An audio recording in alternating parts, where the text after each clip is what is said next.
There are so many people there, but look, I just don't have the DPS to deal with that many people at once with this gun.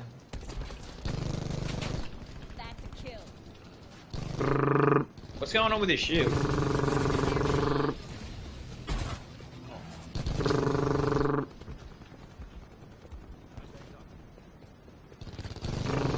Ready to bring the smoke.